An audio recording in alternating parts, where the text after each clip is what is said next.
How to change your ringtone on iPhone without Garageband. Hello everyone. In this video, I will show you how to change your ringtone on an iPhone without Garageband. First, open the iTunes Store app on your iPhone. The icon looks like a white star on a bright pink background. If you don't see it on your home screen, scroll to the app library and search for iTunes Store in the search bar, or find it under the entertainment category. Once the app is open, tap on the More tab located at the bottom right corner of the screen. Next, select Tones from the top of the More menu.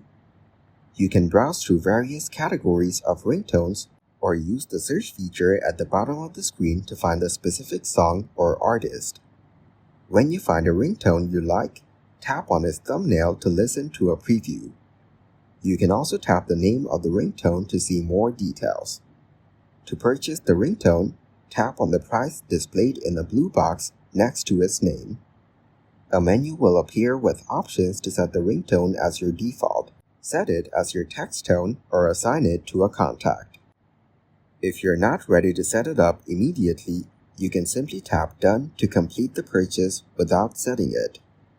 After purchasing, confirm your selection by following the prompts. Depending on your iPhone settings, you may need to double-click the side button, verify with Face ID or Touch ID, or enter your Apple ID password. If you don't set the ringtone immediately, you can do so later by going to Settings, then Sounds and Haptics. Tap the sound you want to change under the Sounds and Haptic Patterns section. If you need to access previously purchased ringtones, tap Download all purchased tones in the same menu, or tap Tone Store to browse and buy new ones.